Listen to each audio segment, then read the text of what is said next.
Chaos, rampant and unyielding. So many kingdoms, yet so much fear. Roads choked with thieves, while lords locked themselves behind shabby wooden walls.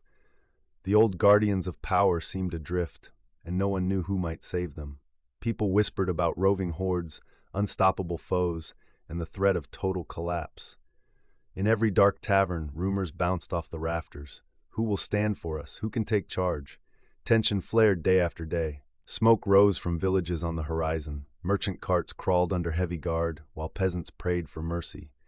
Soldiers stumbled from one battlefield to another, uncertain if they would ever return home. Some said the world was ending.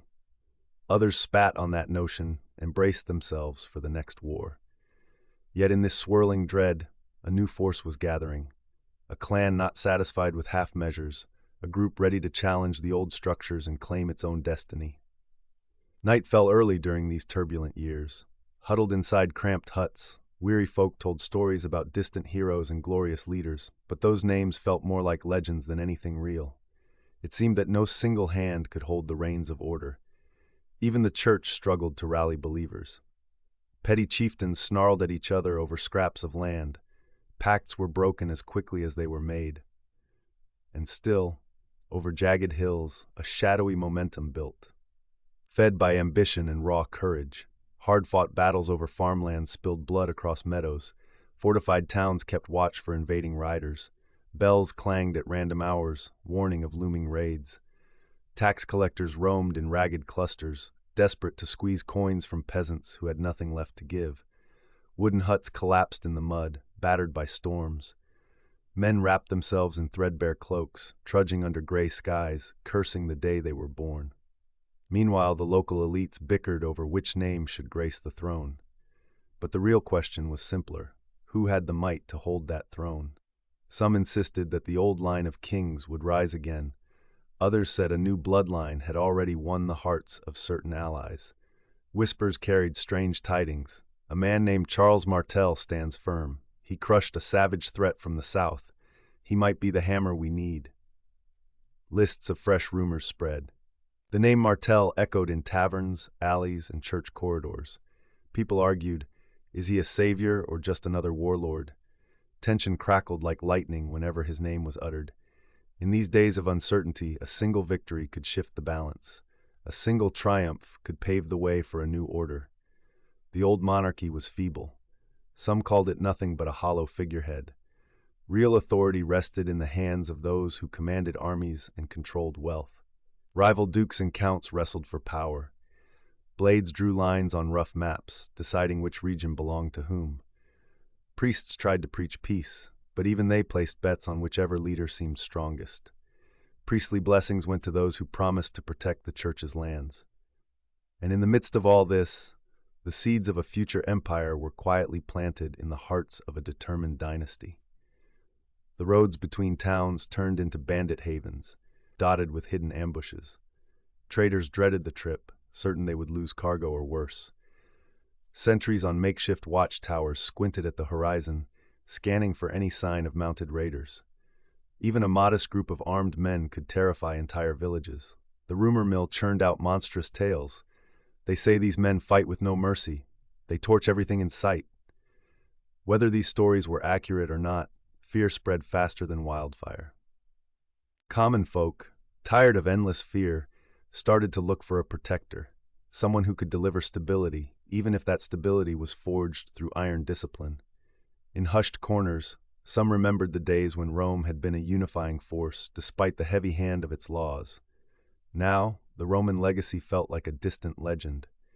People yearned for a bulwark against chaos, but who could shape that shield? Who could carry the banner of renewed might? Talk of new alliances drifted across farmland, weaving through forest paths. Certain lords pledged loyalty to powerful mayors of the palace, figures who had outgrown their original roles. Day by day, more eyes turned to that rising family. Yes, that family, the one whose cunning and muscle began to overshadow any worn-out monarch. They knew how to negotiate with the church, they knew how to station their warriors at the right place, and they knew how to sway local chiefs with promises of protection or wealth. Deals were struck by candlelight, seals pressed onto important letters, and swords drawn to confirm new loyalties. Times were shifting. The once unthinkable was now happening in plain sight. Fights erupted among the lesser nobles. Some resisted this shift, confident they could hold on to their power alone. Others realized resistance might be suicide and decided to support the strong new players. Small armies marched under these new banners. Rival forces tested each other on muddy fields. Bows twanged, spears rattled, and war cries filled the air. Victorious warlords boasted of their unstoppable might, while defeated ones slinked away to nurse their wounds and wait for another chance. The ground itself felt charged with raw tension. Winter nights brought chills that seeped through rickety roofs, but talk of looming battles kept everyone awake. Mothers pressed their children close, hoping to shield them from the madness outside. Blacksmiths hammered away at a frenzy of orders for swords, shields, and axes. No one wanted to be caught empty-handed when the next conflict roared to life. The smell of sweat, iron, and fear hovered over every settlement. Through this grim haze, the name of that one family kept growing louder, bolder, more insistent. Murmurs rippled that they were not just after scraps of power. They wanted the whole realm under a single guiding hand. Could they pull it off? Could they stand against all these threats? Doubters scoffed, while supporters clenched their fists in anticipation. The tension was almost unbearable. A single spark could start an inferno. Travelers who braved distant roads brought shocking news of stirring alliances. The church is involved, they said. Priests are blessing them because they see a chance at order. Some even claimed that higher religious authorities were ready to crown a new protector if he could prove himself worthy. Those rumors twisted hopes and fears into a tangled mess. Still, every day, more folks lined up behind that star on the rise. They believed that at last, someone had the backbone to stand against the swirling chaos. Then the clash came. Word spread of a great confrontation near a crucial pass. On one side, foreign invaders thirsted for new conquests. On the other side, Charles Martel. The rumor was that he refused to retreat, that his troops stood firm like an iron wall. The sound of swords colliding thundered across the valley. When the dust settled, Martel's banner still waved in the wind. Tales of that heroic stand spread like lightning. People roared with joy, seeing this as a sign that maybe the realm could be saved. All at once, local leaders who had wavered began flocking to Martel's side. They wanted to secure positions under his protection. They wanted to be part of a new era. Adversaries backed off, at least for the moment, unwilling to test the power of his army. And yet, behind this single battlefield triumph lay an even bigger ambition. New battles would come, new alliances would be required, and a broader vision was forming behind the scenes. This was just the beginning. The hammer had fallen, but the forging of a grand structure had only just started. At campfires, soldiers recounted every detail of the fight, swelling the story with dramatic flair. Even peasants who had never seen a sword in their life felt a surge of hope. Martel's name now stood for something more than raw force. It stood for defense against threats from all sides. But would this man, or his kin, simply replace the old monarchy with another brand of tyranny, or would they manage to restore a sense of unity that had been missing for generations? No one had the answer yet. Suspense hovered like a storm cloud. In hidden corners of courtly halls, the powerless king looked over official decrees that might grant Martel greater authority. Could the monarchy hold on to any shred of power, or was the throne nothing but a decorative piece of furniture now? Ministers and counselors whispered among themselves, weighing risks and rewards. Some plotted to clip Martel's wings before he soared too high. Others believed that throwing support behind him was the only practical choice. Meanwhile, Martel continued to maneuver, building alliances that reached far and wide, always keeping an eye on what lay ahead. Even as the sun set on these events, the seeds for a total realignment had taken root. People might have guessed that something big was about to happen, but perhaps they didn't realize just how big it would be. Riders hurried between distant regions, sharing news that the Hammer, as Charles Martel was sometimes called, was unstoppable. More warriors pledged loyalty, eager to share in the potential spoils. Great lords sighed with both relief and worry, uncertain if this shift would elevate them or crush them. And in the heart of this roiling scene stood that determined family, eyes fixed on a bigger prize. In restless dreams, the old ways were crumbling fast. No longer was the monarchy the sole source of influence. No longer could anyone claim that a frail bloodline would hold the realm together just because of tradition. Force was the currency of the day, and Martell had plenty of it. Yet force alone doesn't build lasting unity.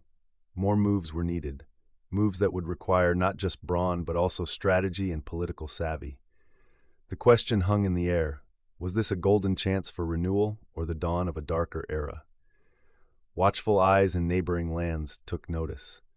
Foreign rulers wondered if they might be next on Martell's list. Allies wondered how best to make use of his rising star. Diplomats scrambled, forging letters that promised either loyalty or threatened resistance. But the momentum seemed unstoppable. Step by step, the stage was set for massive change. The chaos that once gripped every road and village still loomed, but a towering figure was emerging from the shadows. For the weary populace, hope clung to every rumor that Martell could tame the storms. For the ambitious, it was an opening to ride the wave of power. For the fearful, it was a reason to tremble, because a new brand of might often carries its own brand of terror. Faces in the crowd showed every emotion: desperation, faith, envy, excitement. Priests offered prayers, calling for divine guidance in these uncertain times. Soldiers sharpened their swords, anticipating the next orders. Farmers sowed crops with shaky hands, uncertain if raiders or new taxes might claim their harvest. And at the center of all this turmoil, the story of a dynasty was beginning to unfold. Martell's victory was just the spark. The real blaze was still ahead, and it promised to reshape lands near and far. Ragged banners fluttered across a battered landscape. The grip of the old monarchy had weakened, leaving a vacuum. Wherever you turned, local leaders scrapped for influence. Some tried to cling to ancient privileges, while others sensed a chance to seize new territory. In the midst of this shuffle, it became clear that muscle spoke louder than bloodlines. No matter what title someone claimed, if they lacked a strong following of warriors, they risked losing everything. The word power itself was being redefined. Grand halls that once hosted pompous ceremonies were now filled with anxious nobles. They paced the floors, scanning the horizon for signals of shifting loyalties. Whose side would they pick? Which alliances would collapse? Nobody could rest easy. The monarchy, shaky at best, tried to project some semblance of authority, but too many had already turned their eyes to other potential saviors. Messengers scurried in all directions, bearing promises of support or threats, depending on the audience. The very air crackled with suspicion. Common folk had no choice but to adapt to this chaos. Some gathered their families and fled to safer areas, hoping to start anew. Others stayed put, turning their homes into small fortresses against roving brigands. In some places, farmland turned into a battlefield for feuding barons. Cows roamed aimlessly among scorched fields, as owners tried to dodge arrows in ongoing skirmishes. Meanwhile, cunning warlords struck deals with whichever neighboring lord had the biggest advantage at the moment. Alliances were built on shifting sand, always vulnerable to a bigger threat rolling in from the next valley. Still, a particular name kept rising above the rest: that of the powerful mayor whose lineage seemed unstoppable. Charles Martel wasn't the only figure in that dynasty. Relatives, supporters, and heirs stood ready to continue his work. This was no random stroke of luck. It was an organized push. They wanted recognition and absolute authority. People spoke of them as if they were unstoppable. Even the church, eager to see a single, solid authority, provided blessings to these strong men. Religious leaders found that cooperation with this new line could guarantee protection for precious religious sites. Devout communities yearned for safety amid the chaos, so they welcomed any form of stability that strong rulers could offer. But the monarchy, though weak, tried to fight back. Old nobles mumbled that letting the mayors steal their crown was disgraceful.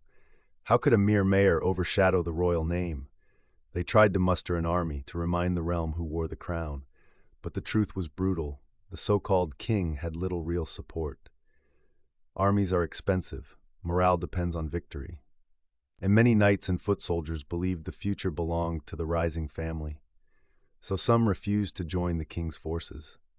Others, half-heartedly enlisted, did so because they were forced. Rumors of desertion spread daily, and the monarchy's backbone sagged. Further complicating matters were outside powers. Neighboring territories eyed the realm's internal squabbles.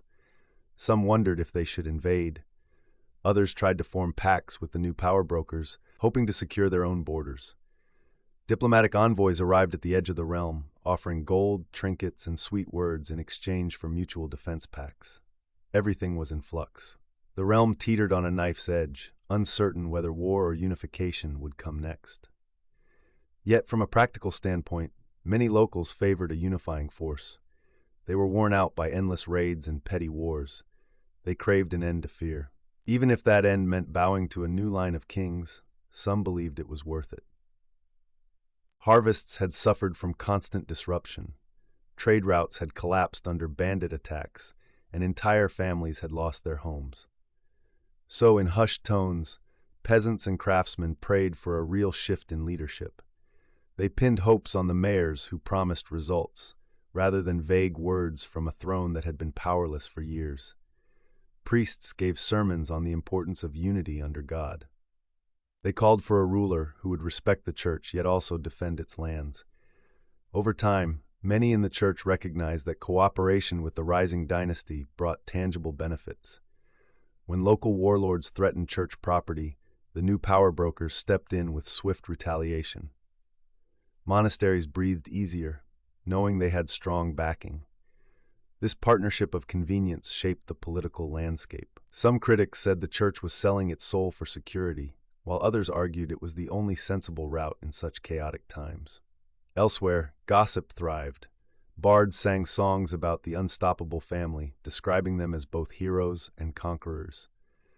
At the same time, some rumored that these upstarts would crush anyone who opposed them. Town squares buzzed with debates. Are we swapping one tyrant for another? Will these new men show mercy, or will they treat us like pawns? But fear and admiration are powerful forces, often stronger than calm reasoning. And fear plus admiration can bind people's loyalty tighter than any legal claim. One key figure in this drama stood out, Pepin, famously referred to as Pepin the Short. The public might have joked about his nickname, but nobody denied his ambition. He was bold enough to do what many only whispered about. He pursued the crown itself. For generations, the monarchy had reigned by tradition, even as real power slipped from its grasp. Now, Pepin made his move. He reached out to high-ranking religious authorities, asking them a stark question.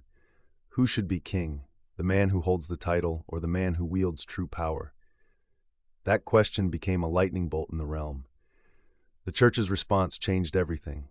They declared that true kingship belongs to the one who can govern effectively. With that endorsement, Pepin took the throne, casting aside the old puppet king.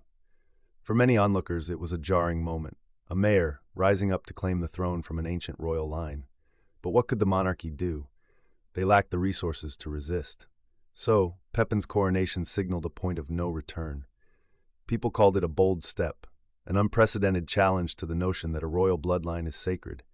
Instead, might and legitimacy through religious backing defined rulership now. Soon, the news spread to every corner. Bells rang out in certain towns, while others sank into a worried hush. Nobles who had once sworn loyalty to the old monarchy scrambled to switch allegiances. They hurried to pledge fealty to Pepin, hoping to preserve their lands. A few diehards refused, but their numbers were small. The realm's center of gravity shifted toward Pepin's new court. He took up the grand seat of power, wearing a crown that signified not just personal ambition, but also a radical transformation of what it meant to be a legitimate ruler.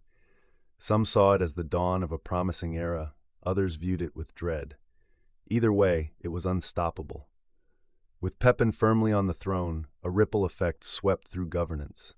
He passed decrees that aimed to strengthen the realm, particularly its military capabilities. He reached out to local lords, offering them positions if they cooperated. He also secured an even closer relationship with the church, granting it protection in return for spiritual endorsement. This marriage of earthly and spiritual power brought a sense of direction that had been missing. Although not everyone liked his methods, people did appreciate a semblance of order after the endless confusion. Armies under Pepin's command began patrolling vulnerable regions. bandit raids decreased. Merchants dared to travel again, albeit cautiously. Tax collectors, once figures of pure dread, now had the backing of a force that could ensure the money actually served a greater cause. Roads were repaired in some areas, watchtowers rebuilt. Gradually, the memory of chaos started to fade, replaced by a cautious optimism.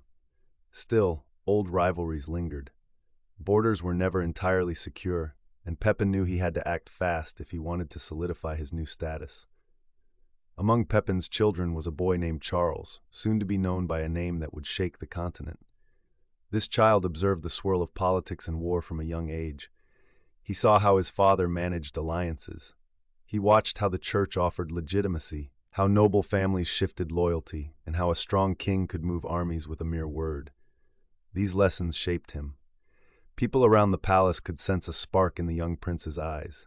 He asked tough questions, studied the realm's defenses, and practiced combat skills with fierce dedication. Meanwhile, Pepin continued to expand his influence. He suppressed rebellions in scattered regions, some of which refused to accept his authority. Swift action by well-trained armies made it clear that defiance was futile. Pepin also negotiated with neighboring territories, forging pacts when it served his interests. For the most part, people began to accept that a fresh power structure was here to stay. They might not love everything about it, but at least it carried a sense of direction. The name of the old monarchy faded into history, overshadowed by the new dynasty. At times, folks still grumbled about taxes or forced levies for wars. But they also saw roads being built, churches getting renovated, and markets bustling a bit more than before. Some whispered that Pepin's moves had the hint of something bigger, something that might eventually unify lands far beyond the old boundaries. He recruited knowledgeable men to advise him on administration, laws, and finances. The papal seat in Rome took special note of these developments, realizing that an alliance with this dynamic ruler could yield great benefits for the church as well. Yet Pepin wasn't immortal. He fought on battlefields, faced illnesses, and carried the weight of constant governance. Over time, the day approached when his legacy would pass to a successor. That day, many speculated, would change the course of the realm again. Eyes started turning to young Charles. Could he continue his father's path? Would he surpass it? Some predicted he'd be even stronger, while others thought him reckless. The truth was that nobody really knew. Everyone just waited, poised for the next shift in power. So the monarchy that once was an unassailable fixture of life had been swept aside by a decisive action backed by the church. The realm discovered that tradition alone could not rule. It was now an age of might, cunning, and strategic deals. Pepin's example proved that if you have enough influence, and if the church stands with you, then a crown is within reach, even if you come from outside the ancient bloodlines. To some, it was exhilarating. To others, it was frightening. But it was real, and it set the stage for the next chapter in this ongoing struggle. The old lines were redrawn, and with each new border carved, the realm braced for yet another evolution. Charles, a boy with eyes that burned like embers, raised in an environment loaded with ambition, warfare, and political calculation, he had no choice but to adapt or fade. Every hallway in the palace echoed with urgent whispers about alliances, threat assessments, and expansions. From morning prayers to late-night strategy talks, Charles absorbed the language of dominance. Pepin, though busy with his own conquests, made sure his son got the best tutors in military tactics, statecraft, and even basic literacy. While many nobles snubbed formal study, preferring only the sword, Charles devoured knowledge like a man starved. He grew tall, physically strong, and mentally sharp. Captains of the guard marveled at his discipline and training. Clerics praised his attention during religious services. Wily advisors discovered they couldn't easily fool him. By the time he reached his teens, rumors spread that this young heir could manage a sword just as skillfully as the seasoned knights.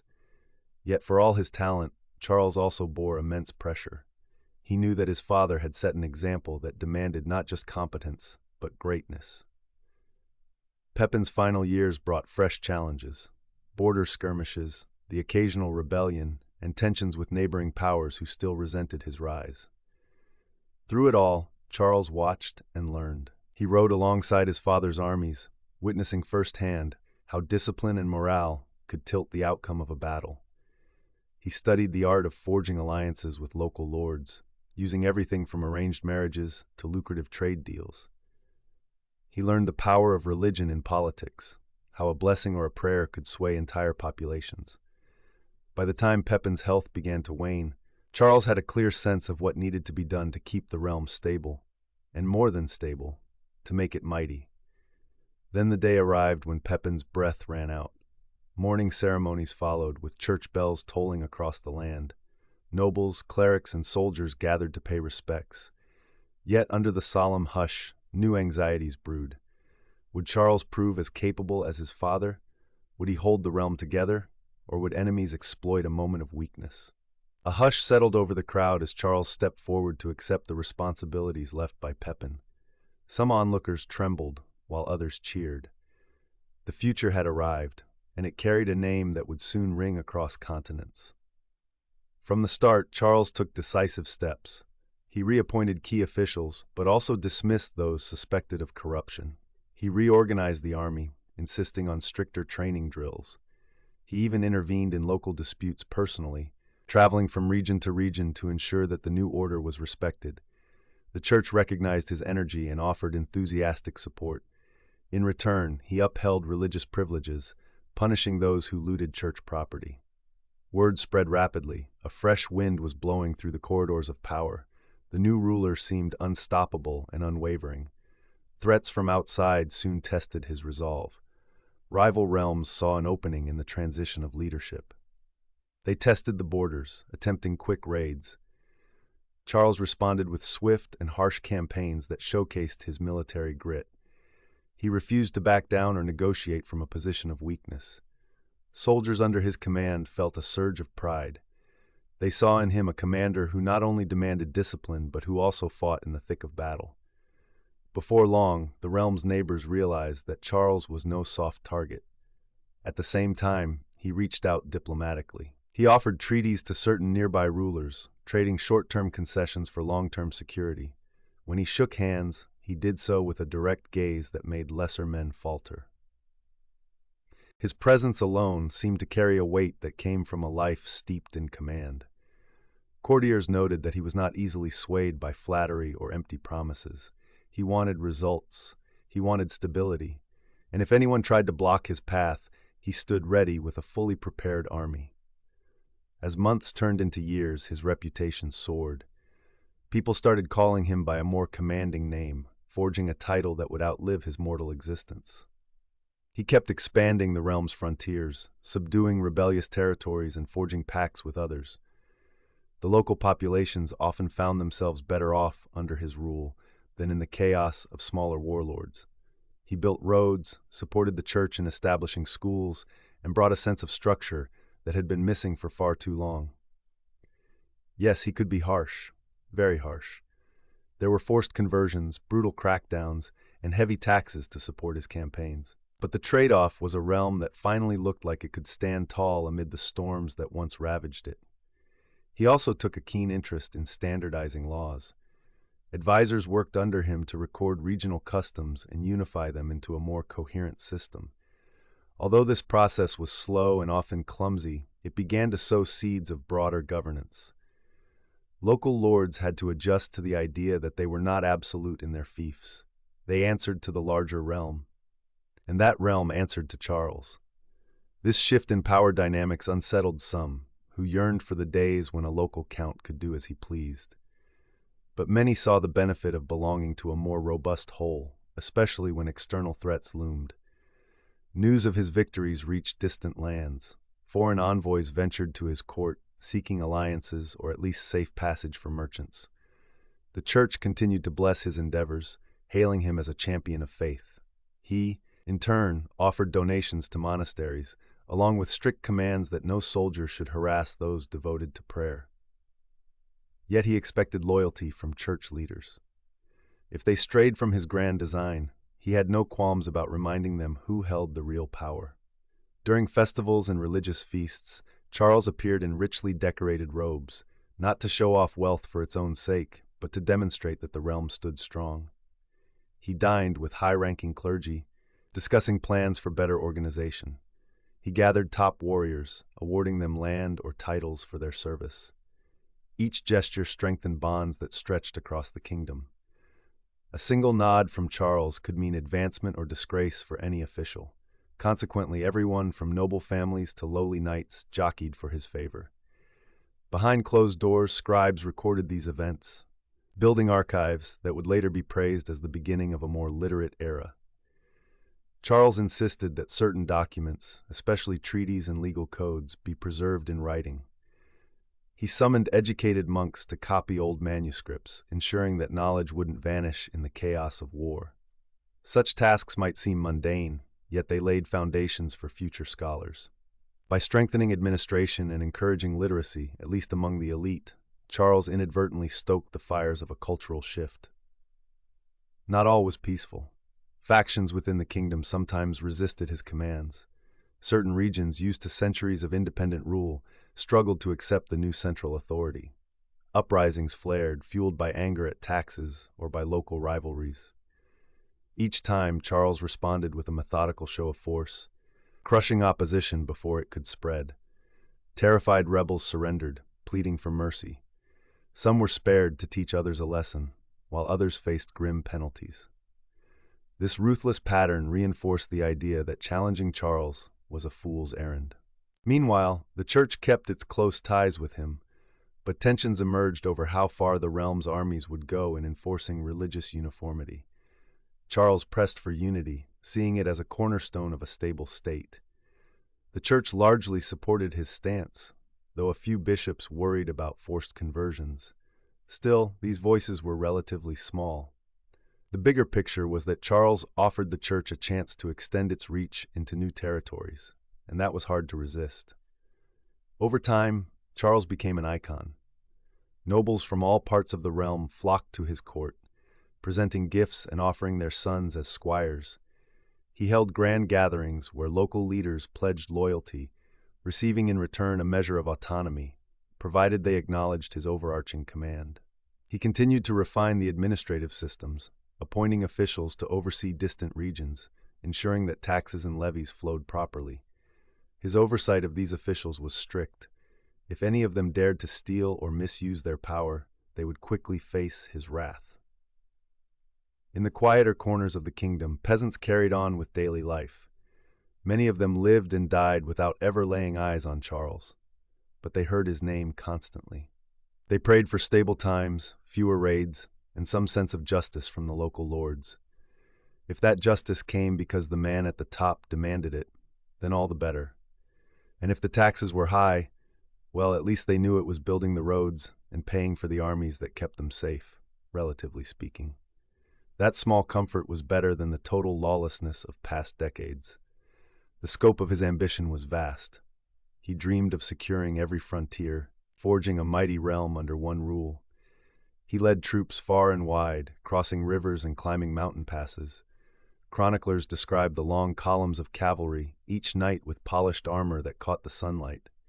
They told of disciplined foot soldiers with pikes and bows, marching to the steady beat of drums. They told of Charles surveying the battlefield with a calm but intense gaze, directing formations with shouts and signals. Opponents often underestimated him, just once. After a single defeat, they realized they were up against an exceptional commander who combined a fiery will with tactical brilliance.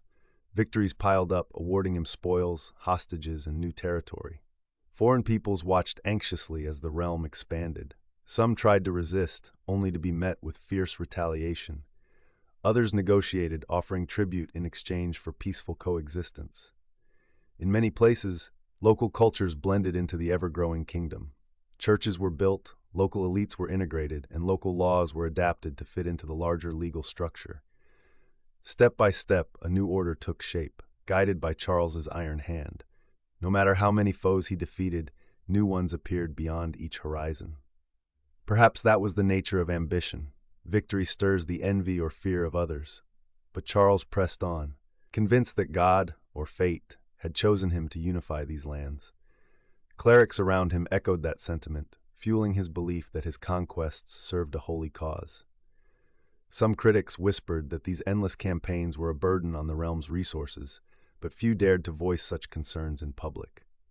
It was at a major ceremony in a grand church that he reached a pinnacle of recognition. Surrounded by chanting clergy, robed in splendor, he received an imperial title that made many gasp. In one grand stroke, he went from mighty king to something even greater. Observers noted the stunned expressions on the faces of assembled nobles. The church, by placing a crown upon his head in that sacred space, signaled a shift that would reverberate across lands near and far. He knelt, then rose as a new figure, one who embodied not just a kingdom, but an empire in the making. A hush fell across the gathering. In a grand chamber lit by rows of tall candles, Charles knelt before a high altar. Priests chanted solemn hymns, their voices echoing against vaulted ceilings. Incense curled in ghostly trails. The scent enveloped onlookers, a mix of awe and anxiety rippling through the crowd. Then, at the pinnacle of the ritual, a gleaming crown was placed on Charles's head. Eyes widened. A wave of gasps swept the room. By that single act, he became more than a king. He became a symbol of might that even distant realms would not dare ignore. Somewhere in the throng, a messenger quietly slipped away to spread the news. Couriers galloped off in all directions, carrying royal letters that proclaimed Charles's new dignity. Giddy churchmen spoke of prophecy and destiny. They insisted that this coronation hailed a fresh era, one in which a powerful leader, chosen with divine favor, would guard the faithful from threats inside and out. Nobles with sharp ears realized this was no ordinary coronation. It was a statement that Charles stood on par with the ancient emperors whose memory still lingered in dusty tomes. Outside, crowds waited to catch a glimpse of their new emperor. When he finally emerged, clad in ceremonial robes embroidered with golden patterns, onlookers surged forward, craning their necks for a better view. Soldiers formed a protective ring, holding back the throng. Some cheered so loudly they almost lost their voices. Others sank to their knees, arms stretched in reverence. Merchants whispered about the wealth such a title might bring. New markets, new roads, maybe better trade deals. A few local lords, unsettled by the emperor's sudden elevation, masked their anxiety behind forced smiles. But the message was clear. A new power structure had crystallized, sanctioned by the highest religious authority. Within days, official decrees flew across the empire. Scribes huddled over desks, pouring ink onto parchment. They wrote about loyalty oaths, about the emperor's protection for church lands, about heavier consequences for anyone defying imperial law. Word spread that the emperor's reach had grown even longer. Town officials trembled, suspecting that old excuses for disobedience would no longer suffice. If they failed to send tribute or neglected their duties, an imperial force might knock on their gates. Many in the church sang praises. They saw Charles as a guardian of the Christian world. No more endless fracturing among petty barons, no more unchecked raiders ransacking monasteries. At least that was the ideal. In practice, unity always had a cost. The emperor expected unwavering support from church leaders. That meant preaching obedience to the imperial agenda, encouraging conversions in pagan regions, and endorsing his campaigns, no matter how brutal. A few churchmen voiced doubts. Should we condone forced conversions? What about mercy? But their murmurs rarely reached the emperor's ear. The institutional church, for the most part, locked arms with its new champion. Diplomats from other realms arrived shortly after the coronation. Some came out of genuine goodwill, congratulating Charles on his new title. Others came with wariness.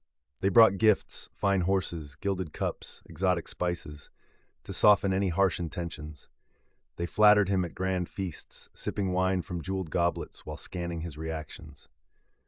Behind the veneer of politeness lay a chilling question. How far will this emperor push his boundaries? Leaders from neighboring kingdoms realized they might have to bow to his dominance, or risk confrontation with an imperial war machine. For them, submission or friendship could be safer than open defiance. Yet Charles did not take his new title as mere decoration. He wanted to prove his worth. He intensified campaigns against tribes that still refused to bow. When his armies marched, they carried imperial banners fluttering proudly. Officers drilled soldiers relentlessly, teaching them new tactics drawn from various regions. Now, when Charles set foot on the battlefield, he aimed to show that the empire was more than a name. Detachments of cavalry rumbled across plains, archers stood ready with steady hands, and foot soldiers organized in disciplined ranks. Drums pounded out a pulse of impending conquest. Territories on the periphery sensed the rising threat. Some attempted to negotiate surrender before a single sword was drawn. They hoped to gain favorable terms by welcoming the emperor's envoys with open arms. Others banded together, forging frantic alliances to resist.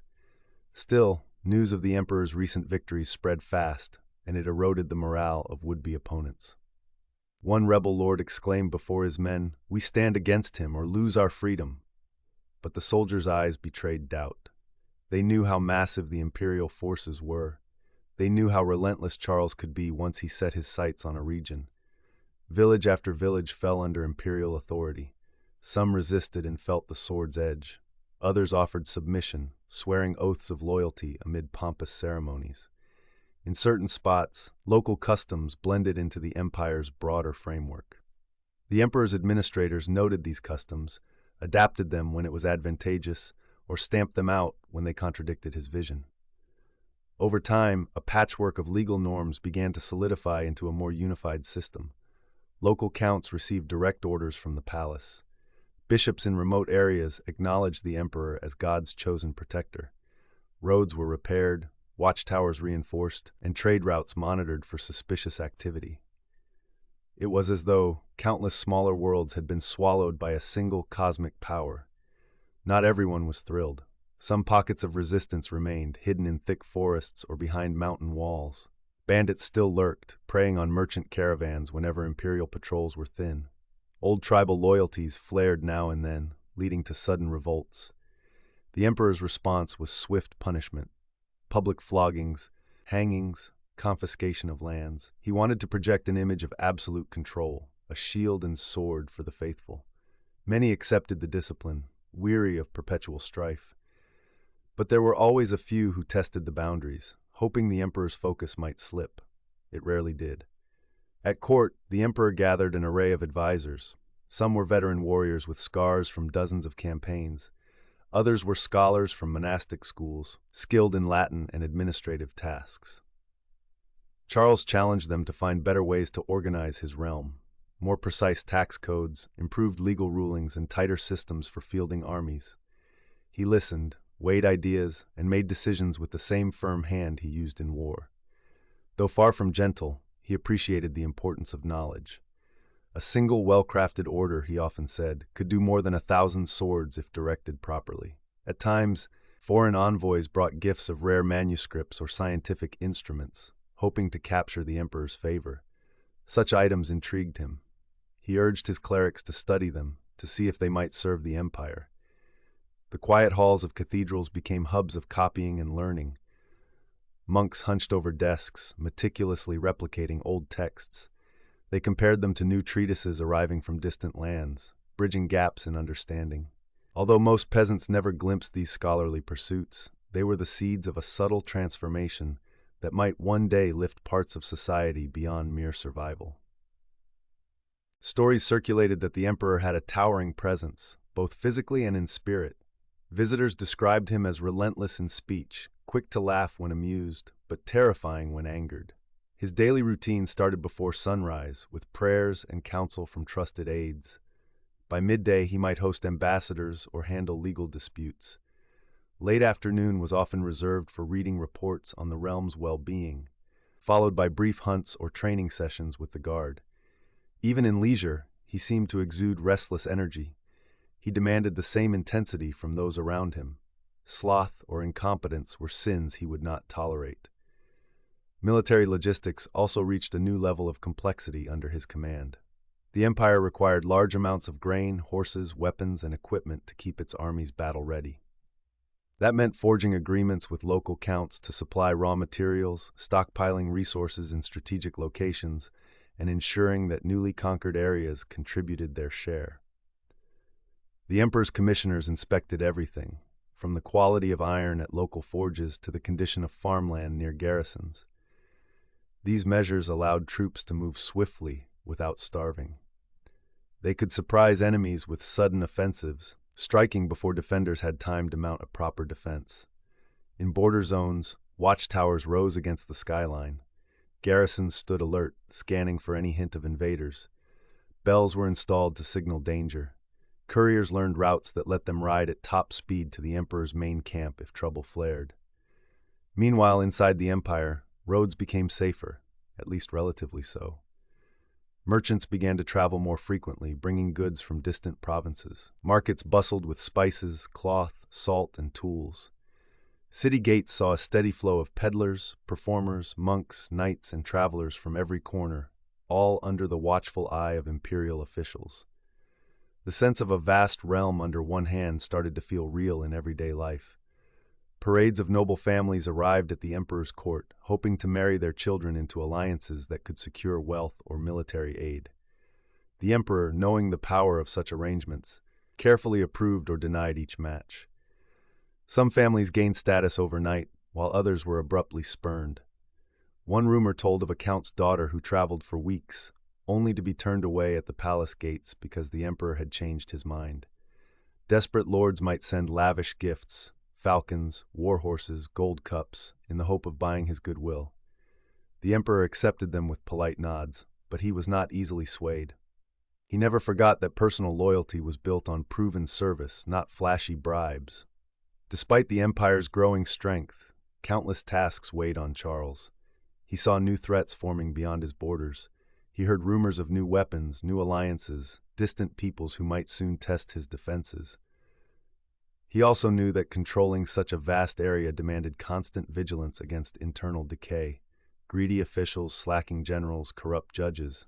So he forged a system where inspectors, called by various titles, traveled around to evaluate local governance. They listened to complaints from peasants and clergy, checked the books, and reported directly to the emperor. If they found evidence of abuse, punishment was swift. This was no utopia, but it did inject a healthy level of caution into local rulers who might otherwise have run wild. Among church leaders, excitement bubbled. They believed that under Charles, the faith could flourish with fresh energy. New churches were commissioned, relics were displayed with great fanfare, and missions pressed deeper into pagan territories. Clerics who oversaw these missions often rode under imperial protection, crossing rivers and forests to reach remote villages. They carried crosses and holy books, promising spiritual salvation, or sometimes delivering stern warnings about the emperor's approach. Conversions took place by persuasion, by fear, or by force. The boundary between faith and conquest blurred, as it often did in these times. Still, there were flickers of tension. The emperor respected the church as long as it bolstered his rule. If high-ranking churchmen tried to overstep their influence, they discovered that Charles would not hesitate to remind them of the natural order. The emperor stood at the apex of earthly power. On one occasion, a bishop dared to challenge a royal decree, claiming it undermined church tradition. The emperor, unimpressed, cited the bishop's own oaths of loyalty, forcing him to comply. It was a clear message to all clerics. The church and the crown stood together, but the crown steered the ship. To shape the minds of future generations, the emperor encouraged the founding of schools and cathedrals and monasteries. There, children of nobles, sometimes even children of free peasants, learned reading, writing, and basic arithmetic. Latin remained the language of scholarship, so these schools spread a common thread of communication across different regions. For many, it was revolutionary. In an age still marked by violence and instability, the idea of educating a broader class of individuals hinted at a glimmer of progress. Those who completed these lessons went on to serve as clerks, scribes, and advisors, weaving knowledge into the empire's administrative fabric. Among the emperor's circle, the talk of his next steps never ceased. Some days he would gaze at a map draped across a massive table, eyes flicking from one border to another. Advisors would point at towns or strongholds ripe for conquest, or warn of alliances forming against him. The emperor listened, sometimes with stony silence, sometimes with a barrage of pointed questions. Each new conquest demanded resources and manpower. Each new frontier posed fresh risks, but the desire to secure and extend the empire burned in him like a consuming fire. He believed expansion was the surest path to maintaining strength. If you did not grow, you risked decline. While some considered him a champion of faith and order, others labeled him a ruthless oppressor. Stories of forced conversions and suppressed revolts circulated, casting a shadow on the empire's shining image. Merchants who prospered under safe roads praised the emperor as a savior of trade. Peasants who suffered under heavy taxes and mandatory military service grumbled about his endless ambitions. Still, discontent rarely found a public stage. The emperor's network of informants had a way of discovering seditious murmurs. Those caught faced swift justice in public squares. If nighttime whispers among the palace staff were to be believed, the emperor himself wrestled with monumental pressures. After all, an empire that large required constant attention. He had to manage his heirs, ensuring no internal power struggle would tear the realm apart when he grew old. He had to consider the church, whose leaders were allies but could become foes if neglected or insulted. He had to maintain a fearsome army without bankrupting the lands that supplied it. And beyond everything, he had to keep the loyalty of local nobles whose swords and influence secured daily control. So the empire churned forward, day by day, month by month, battles won, treaties signed, roads built, rebellions crushed. Its heart was the emperor, a figure both admired and feared. With every mile of territory that swelled his domain, with every diplomatic mission that bowed before him, his legend grew. Poets sang that he was the defender of faith, the guardian of civilization. Merchants viewed him as the man who made commerce safer. Warriors admired him as the embodiment of martial prowess. And those who dared to speak otherwise learned caution, because the empire's watchful eyes missed little. No one could deny that this coronation had shattered old ways of thinking. A single figure now wore an imperial crown in lands once fractured by countless disputes. Yet that union, forced or welcomed, produced a sense of larger identity. People began to see themselves as part of something grander than just a local lord's domain. Even if it was an identity shaped at the edge of a sword, it hinted at new possibilities. Ideas and goods traveled with greater ease, forging connections across distant provinces. Monks, scholars, knights, and artisans crisscrossed these lands, sharing experiences that might once have remained trapped behind regional fences. And the emperor pressed on. He was a man consumed by vision. Even on victory days, he planned the next campaign. While feasting on roasted game in a lavish hall, he whispered strategies to his closest advisors. While kneeling in prayer at dawn, he contemplated how to unite souls under one faith. While awarding titles to loyal counts, he considered how to extract more tribute from newly conquered regions. The imperial title had placed a heavy crown upon his head, but he wore it with fierce determination, unwilling to let any challenge go unanswered. This was no figurehead monarchy. This was the will of a man who believed in iron-fisted governance, an emperor determined to carve his name into history. Word of the emperor's success sparked curiosity in distant lands. Many yearned to know how he controlled such a vast realm, so they sent observers, some openly, others in secret. These outsiders marveled at the empire's structure. They saw roads patrolled by soldiers in tidy formations, monasteries busy with scribes, and markets bustling with goods. They heard stories about how the emperor hammered rebellious lords into submission, then moved on to the next target without breaking stride. It seemed unstoppable, and yet maintaining this giant machine demanded constant attention. In the emperor's circle, a group of educated men gathered to improve administration. They studied ancient texts, searching for legal principles and organizational ideas.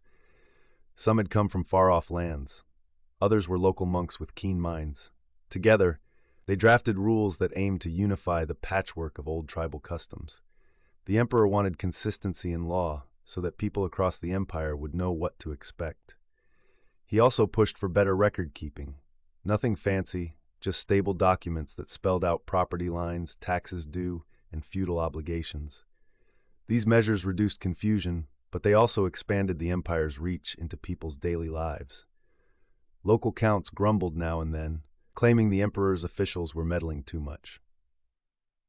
"We've ruled this way for generations," they said. "Why change?" The emperor's response came in the form of a single question: "Do you prefer local chaos or imperial order?" That usually ended the argument. Over time, most counts fell in line, though pockets of resistance still simmered. The emperor didn't expect to please everyone. He expected them to obey or face the consequences. Among the emperor's advisors was a respected scholar who stressed the importance of reading and writing. He argued that strong governance depended on good communication. Letters, decrees, and reports had to be copied accurately. Messages had to travel swiftly between distant provinces. The emperor listened with growing interest. He ordered local churches to teach basic literacy to officials and promising youths. He funded new scriptoria, workrooms where monks could copy both religious and administrative texts. Although most commoners stayed illiterate, the circle of literate individuals slowly grew. It was a small but significant shift, laying the groundwork for better coordination across the empire. From foreign courts, exotic gifts arrived, reflecting the emperor's rising status. Bales of silk from the east, carved ivory from Africa, and cunning mechanical gadgets from regions near the Mediterranean. These treasures went on display at imperial feasts, mesmerizing nobles who had never seen such wonders. The emperor took pleasure in showing these off, not out of vain pride, but to remind everyone that the empire held connections far beyond its borders. Once the feasts ended, he had his advisors examine the objects, looking for practical insights. If an item could be replicated or improved upon, he wanted to know how. Curiosity filled the palace halls, mingling with the usual talk of politics and war. Meanwhile, more battles flared. The emperor marched into territories that still resisted Christian rule. Saxon warriors, famed for their fierce devotion to old gods, refused to bow. They lurked in dense forests and boggy marshes, launching surprise raids on the empire's troops.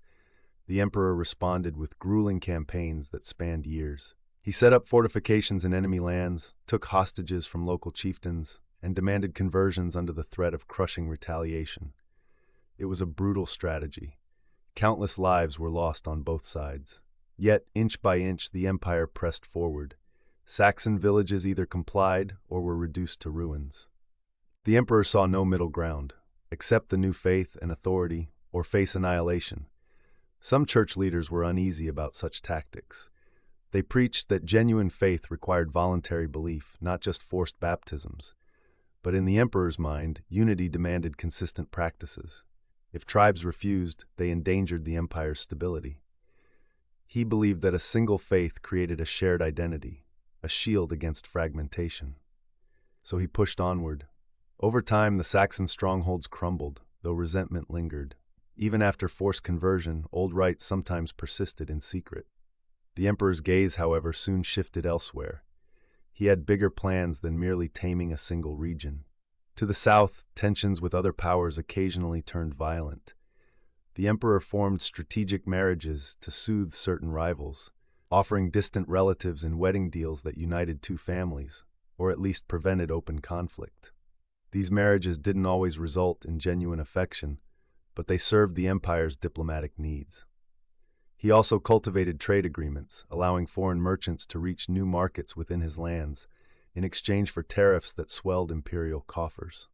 Money poured in, which financed the army and paid for more building projects. Slowly, stone replaced wood in some fortifications. City walls rose higher, turning local hubs into more secure centers of commerce. At the center of this swirling empire stood the emperor's palace. It wasn't a single structure because he often traveled, holding court in different locations, sometimes in a well-fortified city, other times near a critical border. Wherever he set up his traveling court, lavish tents or solid halls became the seat of power. Officials hustled to keep up with him, hauling ledgers, scrolls, and official seals. Military officers awaited instructions, and bishops administered blessings.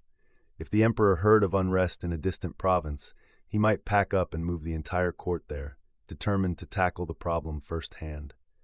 This dynamic approach earned him a reputation as a leader who didn't just talk, he acted. Music and festivities peppered the empire's social life. Noble households hosted grand feasts, filling the night with the sound of stringed instruments and clanking cups. Poets recited verses about the emperor's victories, stirring the crowd's admiration. Dancers whirled under flickering torchlight. Diplomats exchanged veiled compliments, testing each other's intentions behind the facade of polite laughter. Through it all, soldiers stood at the edges, armed and vigilant, a quiet reminder that even in joy, power was never far away. If an argument erupted or a dispute over land simmered, the emperor's voice could settle it with a few cutting words. Yet the emperor was still a mortal man. With each passing year, the burden of ruling such a vast territory weighed on him. He fathered several children, each representing a potential heir, or a potential threat to the empire's unity if rivalries broke out. He tried to guide them, teaching lessons in warfare and governance. He hoped that upon his death, they might cooperate. But old patterns of inheritance often led to splits. For centuries, kings had divided territory among their sons, which weakened realms. The emperor worried that such division would undo everything he'd built. Still, he pressed on, drafting wills and setting conditions for succession. He knew that his ultimate plans might crumble if his heirs ignored them, but he had to try. Among the emperor's children, one stood out, fiercely intelligent, yet also known for questioning certain policies. Courtiers buzzed about how this child seemed both loyal and restless, eager to shape the empire's future in a new way. Others were more traditional, content to follow their father's methods.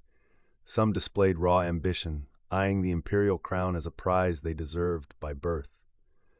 The emperor tried to keep them all in line, but tension rippled below the surface. He was well aware that he wouldn't live forever. The seeds of tomorrow's struggles might already be planted in his own bloodline.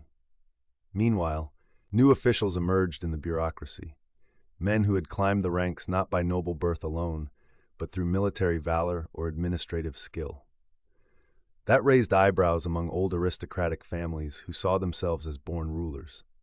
The emperor didn't care. He valued loyalty and results. If a man from modest roots proved more capable than a stuck-up noble, the emperor rewarded him. This policy shook the social order, giving fresh talent a chance but also fueling jealousy among the entrenched elite. Whispers of discontent flitted through corridors. Yet no one dared openly defy the emperor, not while he still breathed. Monks in hidden libraries compiled new translations of ancient works, partly inspired by the emperor's push for education. They studied geometry, astronomy, and even medicine, though much of it was basic by modern standards. Gradually, these monasteries became tiny islands of learning. Young novices practiced writing in careful scripts, preserving knowledge that might otherwise have vanished in the chaos of warfare. Now and then, the emperor himself visited a monastery.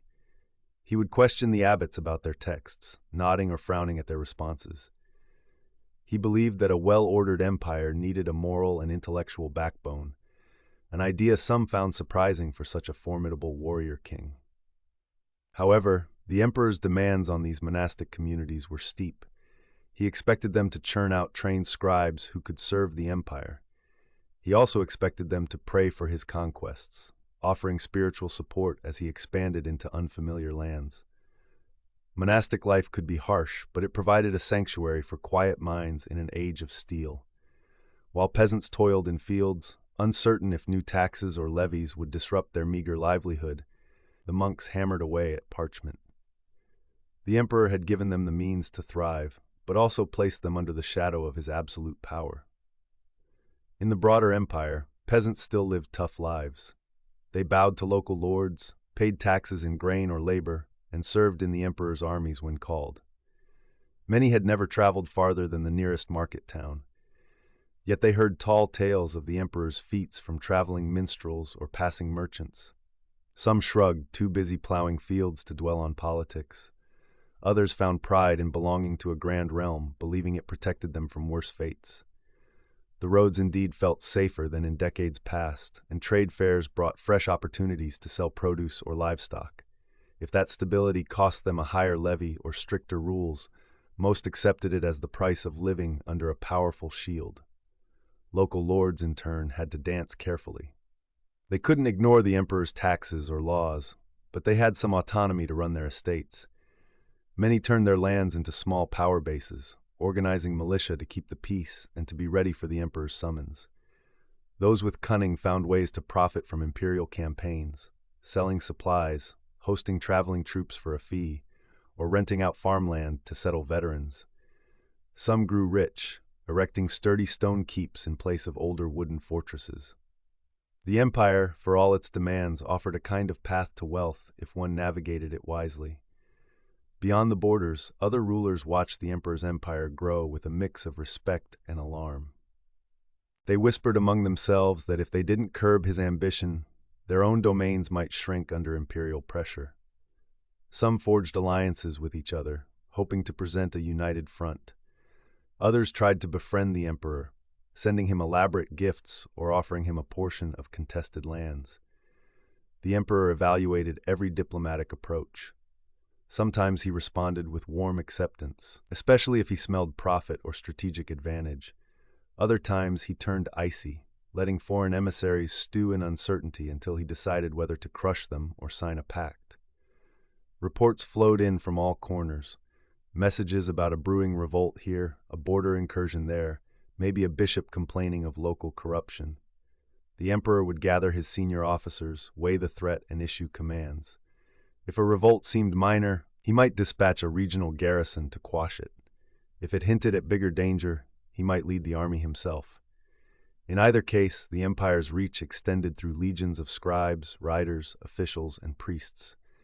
His subordinates carried his will across hundreds of miles, ensuring a consistent approach to crisis management. On rare nights, when the emperor found a moment's peace, he might gaze at a map by torchlight. Lines drawn on parchment showed the empire's borders, along with foreign kingdoms. He knew each line represented people, crops, possible trade routes, or future threats. He might ponder the fate of his heirs, recalling how old dynasties collapsed from internal squabbles. He'd scowl at the notion that, despite all his efforts, the empire could still shatter if his successors lost their nerve or turned on each other. Yet he never let doubt slow him. At dawn, he was back to issuing orders, and the empire churned on. To keep up morale, the emperor sometimes staged grand assemblies, inviting local lords and religious leaders. They'd gather on open fields, surrounded by colorful banners. Soldiers formed rows, helmets polished, shields at the ready. The emperor would ride in on horseback, armor gleaming, hailed by trumpets. He proclaimed new decrees, recognized loyal service, and demanded fresh oaths of allegiance. The crowd roared its approval. In these moments, even the far corners of the realm felt connected. Everyone saw that they were part of something larger than their own village or fief. For a fleeting instant, the empire shone like a single blazing torch in a dark night. Still, no mortal escapes time.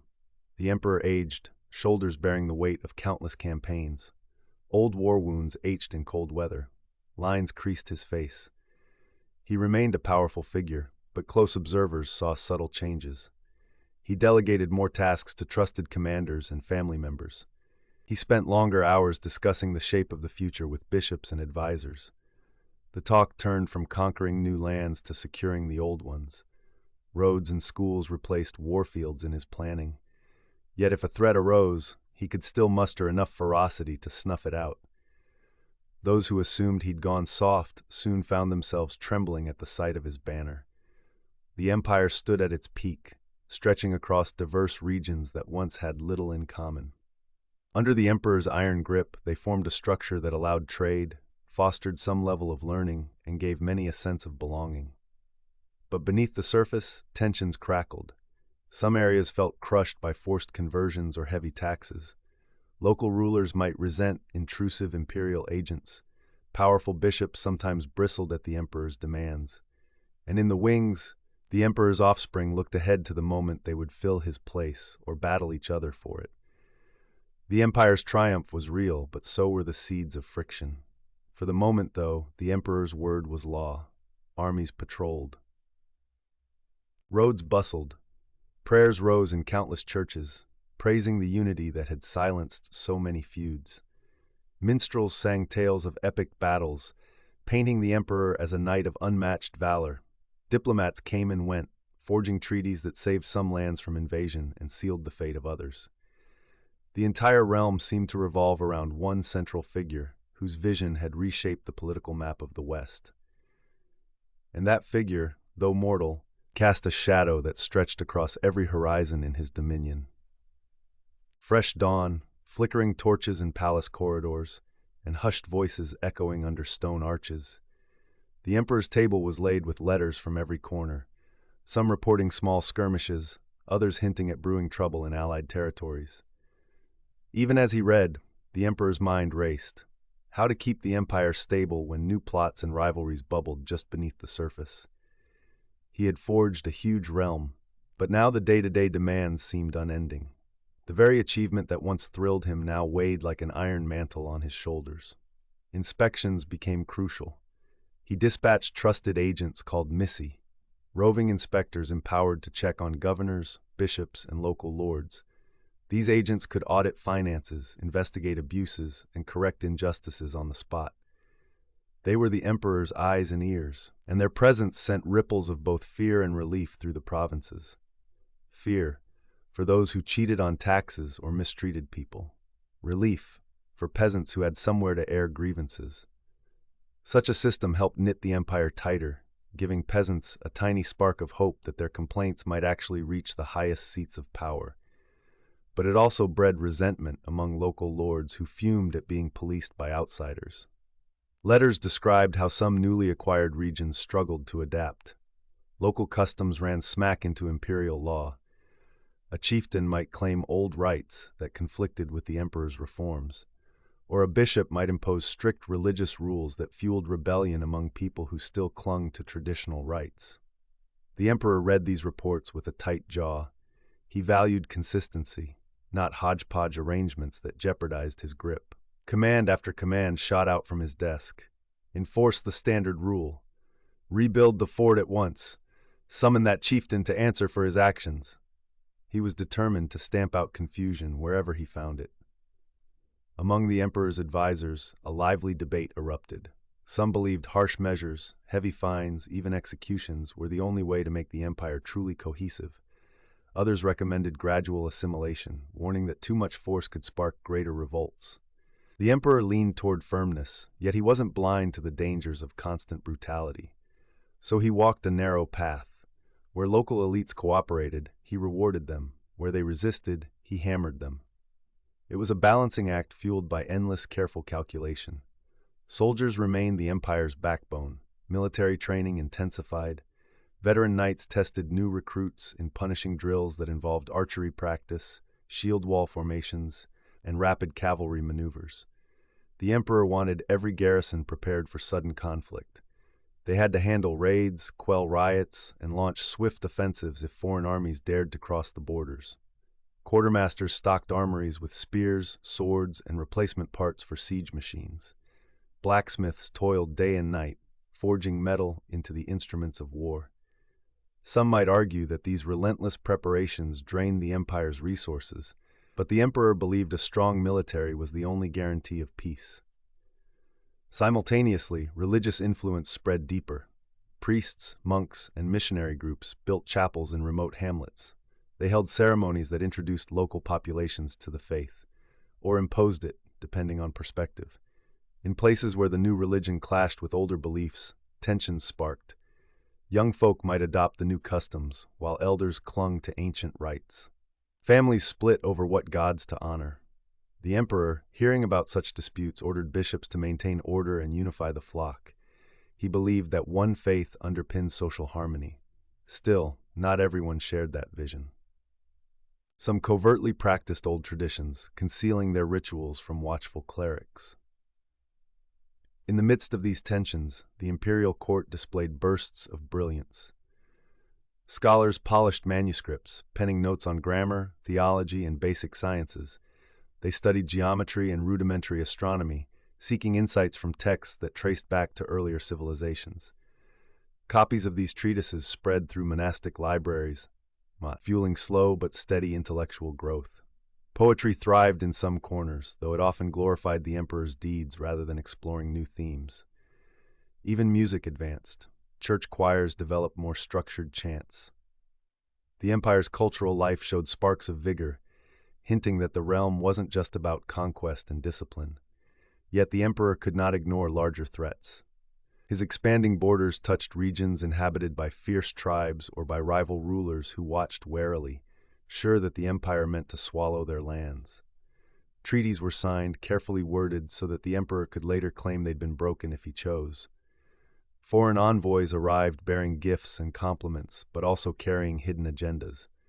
They observed everything, from the empire's roads to the readiness of its garrisons. After all, If the emperor's forces showed the slightest sign of weakness, some opportunistic neighbor might pounce. Sometimes, the emperor answered such threats with displays of overwhelming force. He marched huge armies to the borders, letting enemies see the scale of his readiness. Drums pounded, cavalry glinted under the sun, and siege engines rumbled across the ground. More often than not, this show of power convinced neighbors to back down or negotiate better trade terms. But each deployment carried a cost. Troops needed provisions, roads suffered damage, local populations bore the burden of quartering soldiers. Still, the emperor maintained that any cost was preferable to letting enemies sense an opening. Within the empire, local festivals carried on, celebrating harvests and religious holidays. People danced, feasted on fresh bread and roasted meats, and drank ale until laughter spilled into the streets. These moments of communal joy gave a taste of normal life, even as conflict lurked outside city walls. Merchant booths offered colored fabrics, pottery, and spices. Children chased each other around stalls, giggling while parents bargained for everyday goods. The emperor tolerated these festivities, even encouraged them in moderation. A happy populace was less likely to revolt, and trade profits filled imperial coffers. Public order might be strict, but it didn't have to be joyless. Behind closed doors, serious matters of succession loomed. The emperor's children grew older, each with a different temperament. One might be pious and reserved, another cunning and power-hungry, another more inclined toward scholarship than warfare. The emperor tried to shape them, giving each a portion of responsibility to see who ruled best. He set them tasks, governing a province, leading a small campaign, managing a dispute between bishops. Their performance gave him clues about who might be fit to inherit the imperial crown. But no matter how carefully he planned, he couldn't fully guarantee a smooth transition. Blood ties often breed jealousy, especially when an empire stands at stake. As the emperor's hair turned gray, he started revisiting the idea that one empire with multiple heirs could split like a shattered shield. Tradition suggested dividing territory among sons, yet the emperor wanted to preserve the unity he'd bled to create. Still, each child expected a share. Whispers carried talk of future conflict. Some worried that civil war might break out once the emperor was gone, a war that could unravel everything. Church leaders prayed for harmony, but they too recognized that ambition doesn't vanish with pious words. The emperor pressed on, issuing decrees to strengthen the center. He enlarged the bureaucratic apparatus, refined tax laws, and insisted that every region maintain a certain ratio of armed men to farmland. He believed that a robust administrative system might outlast any single ruler, giving the empire a fighting chance at continuity. Official scribes documented births, deaths, and land grants. Judges settled disputes using updated codes of law, punishing crimes more consistently than in past generations. This wasn't a utopia. Bribery and corruption remained. But at least the empire had structures to address wrongdoing instead of letting it fester unchecked. Some nights, the emperor rested in a well-guarded chamber, reading reports by flickering candlelight. He might sigh, seeing that a border garrison needed urgent reinforcements, or that a once loyal bishop was flirting with rebellious ideas. Other times, he felt pride upon learning that a newly built monastery had trained dozens of scribes, or that a distant region's harvest was unexpectedly bountiful. The empire was a living organism, constantly changing. For all his might, he could only steer it in broad directions. He worried that once his guiding hand was gone, the empire might sprawl out of control, its internal tensions flaring into chaos. Meanwhile, disputes with the church arose over how to handle certain theological or political matters. A few bishops grew arrogant, wielding local influence to challenge imperial officials. Some monasteries sought exemption from taxes or from obligations to host soldiers. The emperor would clamp down when he deemed it necessary, reminding them that spiritual authority didn't translate into political autonomy. Still, he walked a delicate line. The church had conferred legitimacy upon him. He needed its moral backing to keep his empire cohesive, but he would not let religious leaders overshadow the throne. Despite these struggles, the empire remained the envy of many. Its coinage circulated broadly, ensuring that distant markets recognized imperial gold and silver as stable currency. Craftsmen benefited from expanded trade networks. honing their skills in metalwork, carpentry, weaving, and stone carving. Urban centers, though modest by future standards, glimmered with the promise of growth. City walls stood taller, and some towns even featured paved streets and rudimentary sanitation. Ambassadors from lands far away took note of these achievements, returning home with tales of an empire that balanced force with emerging order. The emperor also experimented with new naval ventures.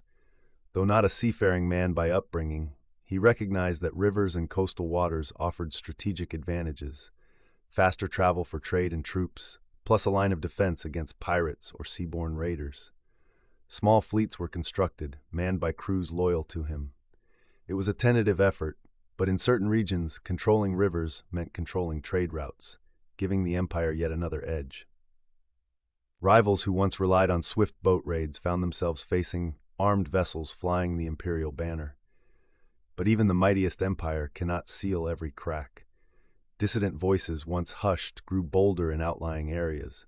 They accused imperial officials of harsh taxation, brutal enforcement of forced conversions, or ignoring local grievances. Uprisings sparked.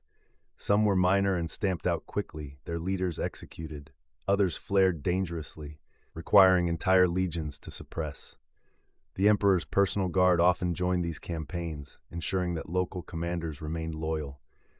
Through a mix of terror and negotiation, the empire contained these rebellions, for now. But the seeds of discontent could not be fully eradicated. In the palace, festivities continued whenever the emperor scored a major victory or forged a significant alliance. Banquets overflowed with roasted game, fresh fruits, and sweet pastries. Jesters performed acrobatics, minstrels strummed lutes and sang epic tunes, while noble guests danced in elaborate costumes. The emperor would watch with a reserved smile, occasionally summoning a favored officer or bishop to his side for quick consultation. Even during celebrations, he never fully relaxed. His alert eyes wandered over the crowd, spotting alliances forming in every corner, noticing who chatted with whom, who laughed too hard at which joke. Nothing escaped him. Curious travelers reported that the emperor's empire was more than just brute force. They noted the seeds of a cultural awakening, a deeper interest in scholarship, a rise in architectural efforts, especially in church construction. Witnessing the new buildings and the revival of certain arts, some said this era felt like a dawn after a long night of ignorance. Others insisted that such progress was just a thin layer on top of an empire built on conquest. Both perspectives had some truth. The emperor valued knowledge, but he also believed knowledge served best when harnessed by a strong ruler. He assigned his children tutors who specialized not only in warfare and politics, but also in reading, writing, and religious doctrine. He wanted the next generation to be capable of handling the multifaceted demands of ruling. Yet he also saw that each child had distinct strengths. One might excel in administration, another in battle strategy, another in theological debate. He tried to mold them, occasionally pitting them against each other in friendly competitions, at least friendly on the surface. Sparks of rivalry often flew, but as long as the emperor was there, such sparks never grew into open flames. With each passing year, the emperor's face bore more lines, the signs of age creeping in. Yet his influence remained enormous. Envoys from far-off deserts, icy mountains, and port cities all paid homage, seeking treaties, knowledge, or the emperor's blessing. Few would risk offending someone whose realm stretched far and wide, whose soldiers had proven unstoppable time and again. His name carried weight, a promise of both opportunity and terror, depending on whether you cooperated or resisted.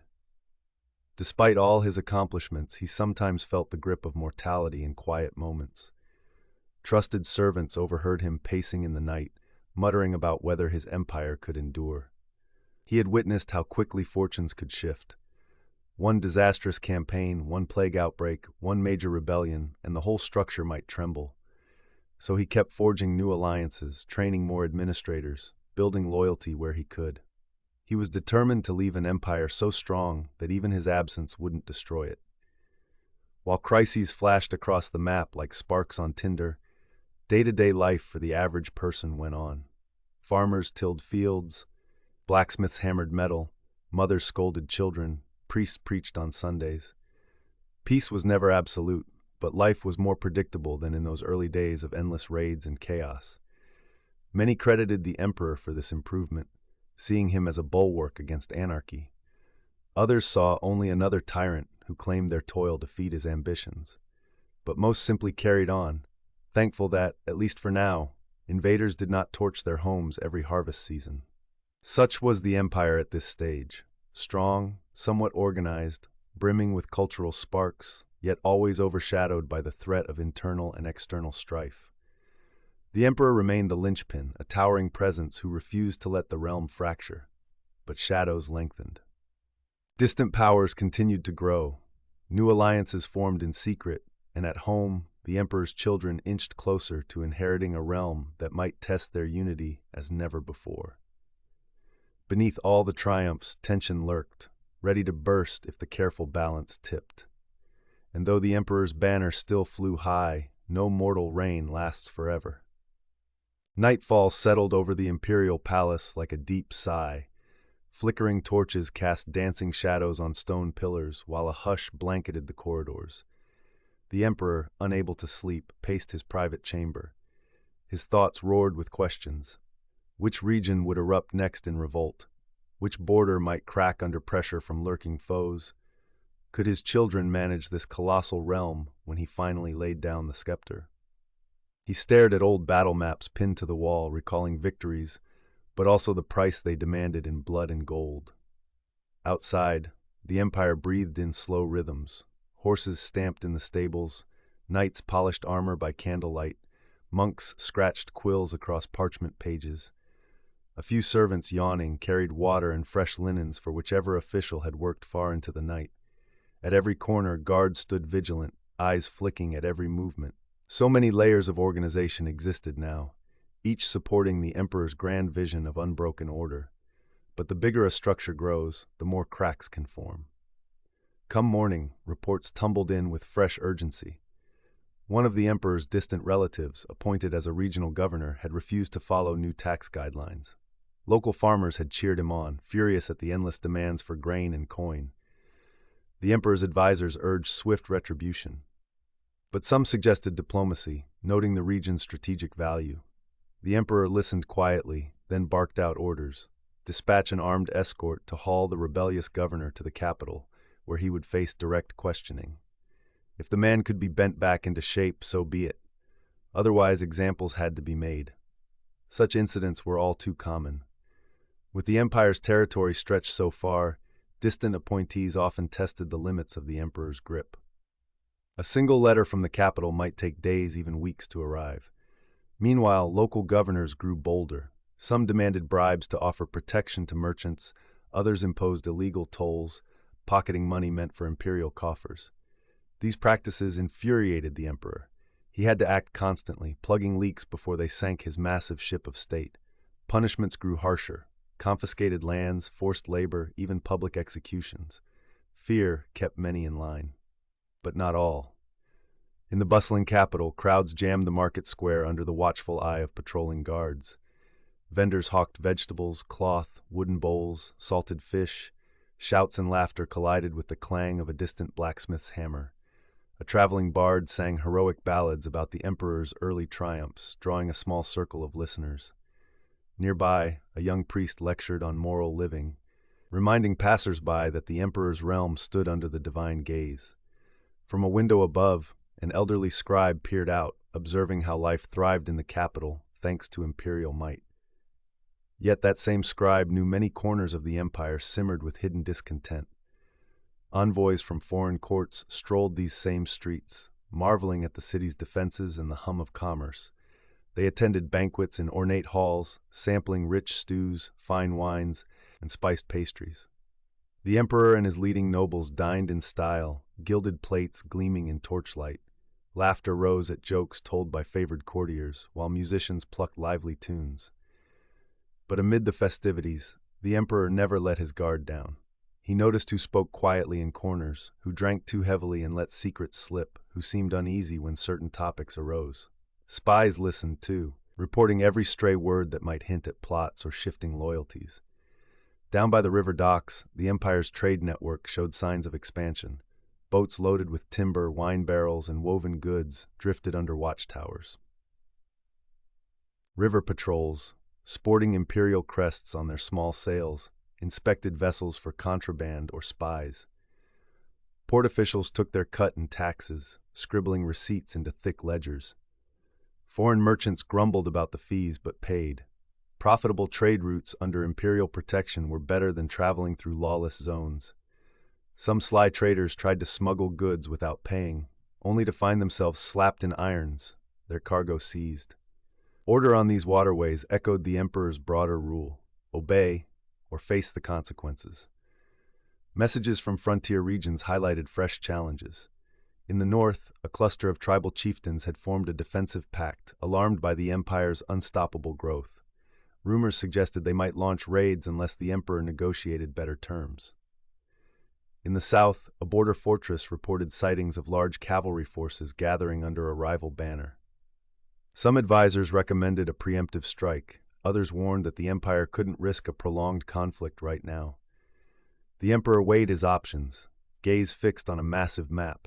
He pinned notes to it, marking troop locations, possible supply lines, and intelligence on enemy strengths. Every decision felt like a gamble with thousands of lives at stake. Meanwhile, the emperor's children continued their own rise. One had secured a key victory against rebels in a distant province, earning the loyalty of local troops. Another had deftly brokered a peace deal between feuding nobles, impressing the church. Yet a third child, rumored to be hot-headed, clashed with older siblings over policy. The emperor tried to maintain balance, awarding each child tasks that suited their strengths. He hoped these responsibilities would unite them in common purpose, forging an unbreakable bond. But rivalries can sprout even in the best-kept garden. Courtiers whispered that after the emperor's death, these heirs might wage fierce battles for the crown. The church, meanwhile, remained a complex ally. On one hand, priests and bishops praised the emperor for bringing order and promoting religious unity.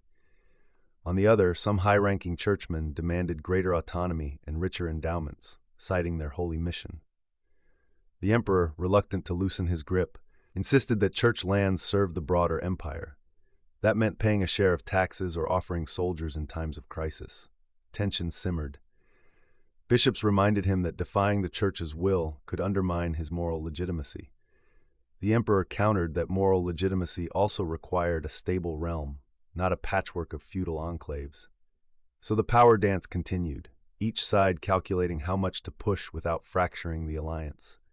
Despite looming concerns, life across large parts of the empire was relatively stable compared to earlier ages of chaos. People tilled fields in peace, markets stayed busy, roads were safer than they'd been in generations. The emperor's coinage kept a certain reliability in trade. Artisans found new patrons among lesser lords eager to decorate villas or chapels, flaunting status within the imperial framework. Priests baptized newborns with prayers for unity, reminding congregations that division brought only misery. And so, a shared identity quietly took root, as villages and towns recognized they belonged to a vast realm guided, some said dominated, by the emperor. At the same time, a handful of scholars near the palace compiled written records of the empire's laws and traditions. The emperor actively supported these projects, believing that a realm anchored by written precedent would better endure. Some of these scholars traveled widely to gather local legal codes and meld them into a single imperial handbook. Their work was not easy. Countless regions held centuries of custom. Many lords resisted any change that threatened ancestral privileges. The emperor overrode such objections, insisting that one empire meant one rule. That principle became almost a mantra in his court. Tales of the emperor's personal achievements still circulated: his early victories, his alliance with powerful churchmen, the grand coronation that placed an imperial crown on his brow. But as time wore on, new rumors emerged. People said the emperor's knees ached from old injuries, that he sometimes needed help mounting a horse, or that he coughed at odd hours of the night. Some concluded that the unstoppable figure of old was showing cracks. They wondered if foreign foes might sense an opening. Others believed his very name was enough to keep them at bay. To many, he remained a force of nature, unstoppable, unbreakable. Regional lords who once whispered dissent sometimes tested the waters again. They knew the emperor grew older, that his direct oversight might wane. A baron might quietly underpay taxes, expecting no swift response. A count might expand his private militia, claiming local defense needs. Letters from loyal officials reported these infractions, sparking fresh orders. Send the garrison! Confiscate the arms! Yet the emperor could not possibly chase every minor violation. The empire's sheer size guaranteed that some trouble slipped through. This reality gnawed at him. He found slight comfort in the imperial assemblies he summoned. There, high-ranking bishops, major lords, and key officials gathered under one roof, reaffirming their oaths of loyalty. Musicians heralded their arrival, and official scribes recorded every pledge. Sometimes, the emperor displayed captured banners from defeated foes, reminding everyone of his power. But even in these grand events, tensions lurked just beneath the surface.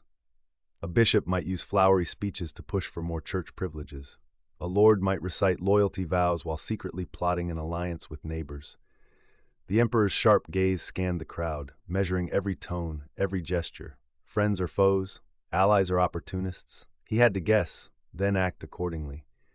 Then came word of a major incursion on the empire's frontier, an organized army crossing a river at dusk, torching an imperial outpost. Survivors fled, battered and panicked. The emperor called an emergency war council, summoning generals from nearby garrisons. His children, if they were near, attended as well. Scribes noted each plan. Should the empire retaliate immediately or secure the region first? Was this a raid or the start of a larger invasion? Which local lords could muster reinforcements quickly? The emperor's jaw tensed as he barked instructions. He had faced countless enemies in his time. But each new threat demanded fresh exertion. Fast as possible, troops assembled. Infantry with spears, bowmen, cavalry wearing chainmail. Siege engineers packed supplies for bridging rivers or storming fortresses. Messengers galloped day and night, carrying the emperor's commands. In the capital, blacksmiths hammered out last-minute gear. Grain was requisitioned from local farmers, leaving some villages short of food. Townsfolk felt an old fear stirring. War was never far away, even in an empire that prized order. The emperor personally led part of the force, ignoring pain in his joints. He donned armor with the help of squires, mounted a war horse, and gave a short, fierce speech. Protect the empire at all costs. Soldiers roared in response. Weeks of campaigning followed. The emperor's column traversed rough terrain under scorching sun and drenching rain. Scouts reported enemy positions. Skirmishes erupted, with arrows whistling through the gloom of dawn, or cavalry charging at midday, spears lowered. Corpses and broken weaponry littered fields. Smoke often marked the aftermath of battles, but the emperor pressed on, coordinating with allied forces that pinned the invaders from another side. Eventually, after a series of clashes, the enemy retreated, battered and in disarray. The empire secured a tenuous victory, though many had perished on both sides. Word spread that the emperor remained formidable even in his advanced years, an indomitable figure. In the aftermath, he set about reinforcing border defenses. New watchtowers rose on hilltops, manned by fresh recruits. Bridges were fortified to prevent any future surprise crossings. The emperor demanded hostages from neighboring tribes to ensure they wouldn't strike again. Negotiators hammered out a rough peace, sealed by stiff tributes to the imperial treasury. People close to the emperor noticed his exhaustion in private moments. Long sighs when he removed his armor, a weary slump in his shoulders. But in public, he masked it well, projecting strength. He had no intention of letting any hint of weakness reach potential rivals. Back in the capital, celebrations erupted to honor the campaign's success. Bells rang out, church choirs sang hymns, and the emperor rode through the streets to cheers. Onlookers pelted him with flower petals. Craftsmen displayed banners embroidered with phrases praising his triumph. The emperor accepted this adulation but did not linger. He had documents to sign, petitions to review, fresh trouble to address. Rumors swirled that a rebellious noble had fled into the mountains, stirring up local resentment.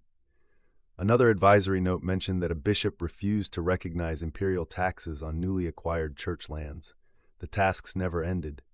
At court, foreign diplomats bowed, offering perfumed letters from their kings. They congratulated the emperor on his victory, pledging goodwill.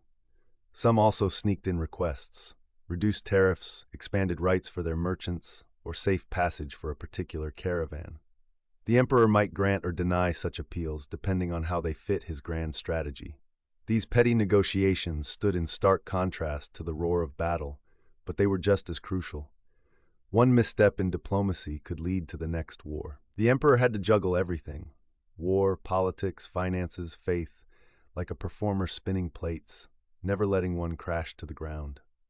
Scholars in monastic scriptoria recorded the recent campaign in stylized accounts, praising the emperor's divine favor. They portrayed him as a stalwart champion who defended the faithful against barbaric hordes. In reality, the war was less black and white, with some of the empire's supposed enemies also practicing the same religion in slightly different forms.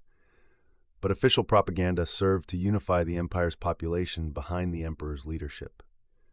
Those who questioned the official narrative did so in hushed tones, wary of being labeled disloyal. As daily life resumed, one question recurred among the emperor's aides: how long could this pace continue? The empire demanded a constant flow of resources and unwavering loyalty from all corners. It required an iron will to hold it together. But the emperor was no immortal. His heirs still glared at each other with suspicion. Local lords tested boundaries, foreign powers probed for weaknesses. The emperor saw it all. He could almost feel the empire's tensions pulsing around him, yet he refused to let it unravel. Not on his watch. So the empire churned along, an enormous creation teetering between unity and fracture. Peasants worked their fields, paying levies that kept the army strong. Bishops preached a message of solidarity under one ruler. Noble families formed alliances through marriage, hoping to secure favor at court. Soldiers drilled in muddy camps, prepared for another call to arms. Scribes compiled laws, hungry for that elusive moment when every rule might finally fit together in one seamless system. The emperor oversaw it all, a determined guardian against the chaos that once ravaged these lands. Still, the hourglass never stops. Each grain of sand slipping through its narrow waist was a day closer to the emperor's eventual passing. Some nights, he gazed at the moonlit sky, remembering how his ancestors once fought to gain even a scrap of power. He had risen to unimaginable heights, a crowned figure recognized across the continent, yet in the end he remained flesh and bone. If he faltered, if his children quarreled, if local lords seized their chance to break free, the empire might fragment like a clay jar struck by a hammer. And so the emperor tightened his grip further, hoping that firm structures and shared loyalties would outlast any personal frailty. He had come too far to let it all slip away now. Night after night, he studied reports, penned responses, prayed for wisdom, and kept the empire's engine running. Even in his dreams, he saw maps shifting, heard armies clashing, felt the weight of a crown that once seemed a triumphant prize but now felt more like a heavy chain. Dawn always arrived with fresh problems to solve, and on he went, forging a legacy that would echo for ages. Whether in awe or in controversy, none could yet say. A hush settled over the imperial corridors again. The emperor sat at a long table strewn with unfinished letters, eyes fixed on a single parchment. It contained an urgent plea for aid from a distant province, where rumors suggested that new invaders threatened to topple local fortifications. Outside the palace windows, dawnlight crept across the sky, gilding rooftops and watchtowers. Another day, another crisis. He let out a weary breath, remembering how swiftly he had once led armies into battle. Now his body ached. His soul felt the weight of decades spent enforcing unity across a massive realm. Still, he refused to surrender. Leaning forward, he scrawled orders on the parchment, dispatch reinforcements, demand loyalty oaths from the local lords, and warn the enemy that imperial might would rain down on them if they persisted. A squire bowed low to receive the letter, then dashed off to deliver it. In the palace courtyard, a different scene played out. Two of the emperor's sons practiced sword drills under a trainer's watchful gaze. Steel clanged as they tested each other's reflexes. Although they wore practice armor, their strikes carried genuine force. No one missed the tension between them. One brother pressed relentlessly, seeking an opening to humiliate the other. The other fought back with calm precision, eyes narrowed. Squires hovered at the edges, exchanging nervous glances. Ever since they were young, these siblings had competed in everything: command, strategy, even religion. At the final clang, the instructor barked for them to halt. The older son lowered his blade, panting, but triumphant after landing the last strike. The younger one scowled, mask of courtesy dropping for an instant. They bowed stiffly to each other, then parted ways without a word. Observers whispered that these rivalries could erupt into outright conflict if the emperor failed to steer them. Servants rushed to gather practice swords and towels, while guards resumed their quiet vigil. Inside a nearby hall, bishops and abbots gathered for a council. Their robes fluttered as they debated church reforms and the empire's expanding grasp over clerical matters. Some felt the church was losing its spiritual purity by aligning too closely with worldly affairs. Others insisted that only through strong imperial partnership could they spread faith and protect believers. A bishop rose, voice trembling with conviction. "We must keep our mission holy. The throne is a tool, yes, but not our master." Instantly, another churchman retorted, "Without the emperor, your precious mission would crumble under pagan swords." Tension rippled across the group. A papal envoy observed it all with a calculating expression. The emperor's court demanded that bishops pay taxes on certain properties. The church balked. Negotiations dragged on, with each side refusing to yield ground. As the discussion escalated, a messenger slipped in, summoning the highest-ranking clerics to meet with the emperor himself. The hall cleared in a bustle of frustration and rattling prayer beads. In the sprawling city streets, merchants opened their stalls for the day's trade. Wagons rumbled in, wheels creaking under heavy loads of wool, salted fish, and iron tools. Shouts rang out, "Fine pottery here. Best prices this side of the river." Guards patrolled, reminding pickpockets and shady dealers that the city upheld strict order. A cluster of traveling performers set up a makeshift stage, hoping to attract coins with juggling and comedic skits. Laughter spilled into the open air, but behind the merriment lurked a fragile calm. Everyone understood that the emperor's tax officials might appear at any moment, demanding levies to fund the realm's ceaseless demands. Around midday, the emperor addressed the church leaders in a well-guarded meeting chamber. Tall windows let in shafts of sunlight, illuminating the golden embroidery on clerical robes. The emperor's gaze swept the room before he spoke. His words were measured, but his tone brooked no argument. "We have enemies within and beyond our borders. I need every able hand contributing to the defense and unity of this realm, including those sworn to holy vows." A bishop dared to question the fairness of imposing taxes on church lands. "Our flocks already bear burdens. Let us not bleed them further," the emperor answered, voice laced with iron. "Then the church must help guard them, provide armed contingents or pay. This empire stands because we stand together." A subdued murmur filled the air. Some clerics silently fumed, but they recognized the emperor's stance: comply or risk losing imperial favor. Eventually, mild concessions were reached. The church secured an exemption for certain monasteries serving purely charitable functions, while most others submitted to a revised tax schedule. Not exactly a victory for either side, but enough to prevent open rifts, for now. Beyond palace walls, travelers from distant lands roamed. Traders from desert regions led caravans of spice-laden camels, forging new contacts in the empire's markets. Northern sea merchants brought dried fish, furs, and precious amber. Each group navigated a web of toll stations, local officials, and currency exchanges. Some grumbled at the complexity. Others saw profits in the empire's vast consumer base. Guard units kept a wary eye on foreigners, mindful of potential espionage or infiltration. Now and then, the emperor held open councils in a grand marble courtyard, letting common folk petition him directly. People lined up, farmers seeking justice against greedy lords, artisans complaining about unfair taxes, minor nobles protesting boundary disputes. He listened, though it was impossible to grant every request. He aimed to show that, under his rule, even the humblest subject had a voice. Sometimes he offered swift decrees, punishing a corrupt local official, or awarding farmland to a family that had lost everything in a raid. Other times, he referred matters back to local courts, ensuring that no single region felt neglected. These public sessions bolstered his image as a just leader, though detractors claimed they were mere theater. In a fortified tower, scribes compiled the empire's latest laws into thick volumes. Their quills scratched ceaselessly, forging uniform codes out of what had once been a tangled mess of local customs. Candle wax dripped onto well-worn desks. The head scribe occasionally paused to stretch cramped fingers and reflect on the enormity of the task. "If we unify every corner with consistent rules," he murmured to an assistant, "maybe we can hold it all together." This assistant nodded, dipping the quill in ink again.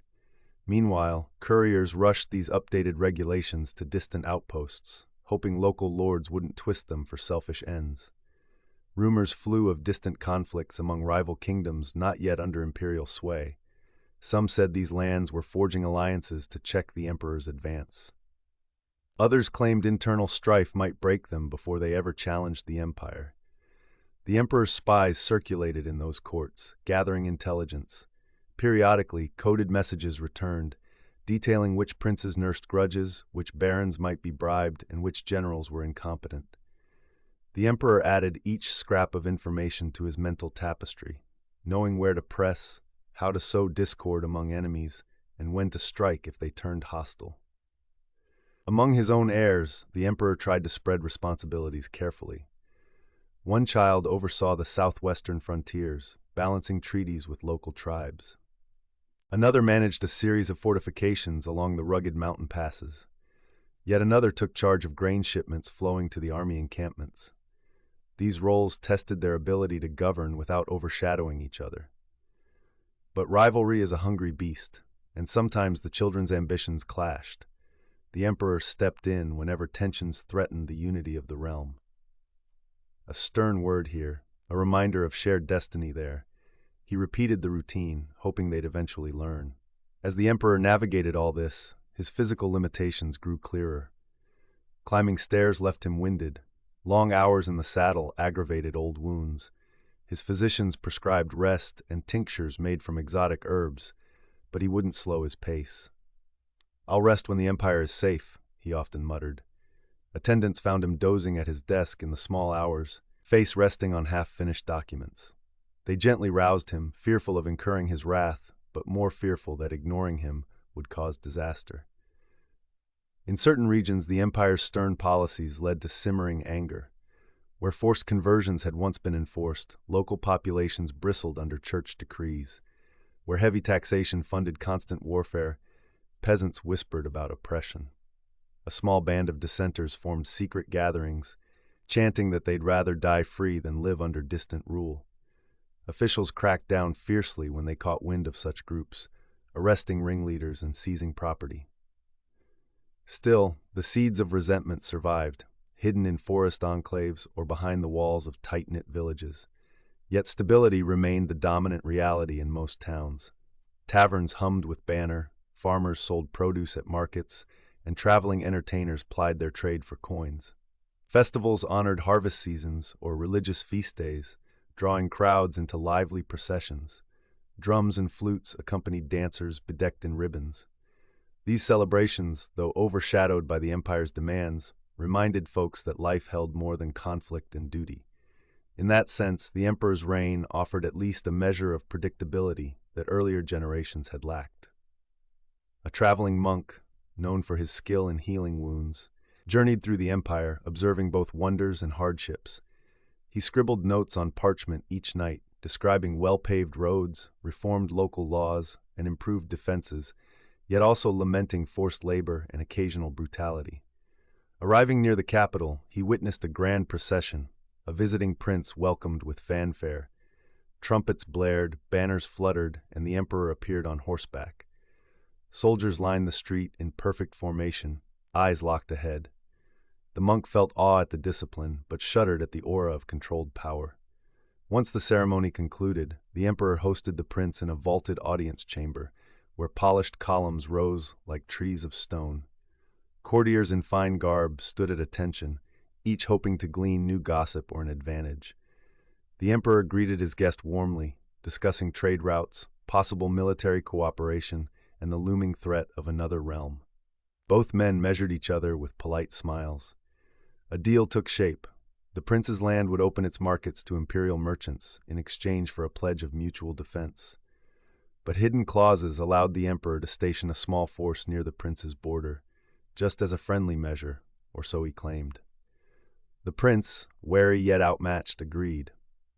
As evening fell, the emperor found himself alone in a private chapel. Stained glass windows shimmered with candlelight, casting colored patterns on the cold floor. He knelt, whispering prayers for guidance, for strength, for the safety of his empire. He prayed for his children to work together, for his lords to remain loyal, for his foes to see reason. If any servant had overheard, they might have caught the emperor's unguarded tone, a blend of conviction and fear, as though he sensed the ticking clock of mortal life. At the same time, in a far-flung corner of the empire, a local garrison commander read fresh orders by torchlight. The emperor demanded more patrols along the frontier, suspecting a neighbor's covert buildup. The commander scratched his beard, knowing he lacked the manpower to patrol every trail. He'd need local peasants to assist with scouting, an unpopular move that might stir resentment. Nevertheless, imperial edicts left no room for hesitation. He donned his helmet, adjusted his sword belt, and stepped into the night to rally his men. 2 days later, in a mountainous region of the realm, the emperor's daughter oversaw repairs to a crucial pass. A rock slide had blocked trade routes, threatening vital commerce. She coordinated laborers, allocated funds for stone masons, and even joined the workers at times, clambering over debris in sturdy boots. Local folks expressed surprise that royalty would get her hands dirty, but she was determined to prove her worth, to show her father that the next generation could lead with both authority and practical skill. Word of her dedication spread, winning her some grudging respect from lords who once doubted her capabilities. Meanwhile, a cluster of scholars huddled in a monastery's dimly lit library, engaged in spirited debate about governance and theology. They pored over fragments of ancient manuscripts, gleaning what they could about law and philosophy. Some believed the emperor's drive for uniform rules aligned with older ideals of justice, while others worried that imposing a single system stifled regional customs. They discussed whether forced unity produced a stronger society or merely bred silent resistance. Their voices rose and fell, but the empire beyond the monastery walls continued, unheeding. Not long after, news arrived that the emperor's latest tax policy had ignited unrest in a border province. Some lords refused to pay the increased levy, claiming it jeopardized their ability to defend against raiders. The emperor called for a swift resolution. He summoned those lords to the capital, ordering them to explain themselves. Whether they came willingly or marched in chains was up to them. If they listened, perhaps he could strike a deal that balanced the realm's needs with their own. If not, his army stood ready to enforce compliance. Thus the empire rolled on, an intricate puzzle of alliances, taxes, faith, and ambition. The emperor juggled each piece, determined not to let them scatter. While official decrees boasted of unity and prosperity, the reality was more nuanced. Some corners thrived under imperial oversight, embracing improved trade and law. Others chafed at every edict, longing for an older time or a new independence. Foreign states tested the empire's resolve, launching subtle or blatant challenges. But as far as any observer could tell, the emperor held it all together through sheer force of will, at least for now. Long after sunset, the emperor's personal physician delivered a steaming herbal concoction to ease the aches in his joints. He gulped it down, grimacing at the bitter taste. Darkness spread across the sky, stars twinkling. The day's scrolls lay piled on a desk, half of them unanswered. With a faint groan, he resumed reading. He might snatch a few hours of restless sleep before the next sunrise. But no more. Too much demanded his attention. Each decision could mean life or death, prosperity or famine, loyalty or betrayal. And with every passing hour, the empire's future hung in the balance, shaped by one unyielding figure whose name commanded respect and dread across the land.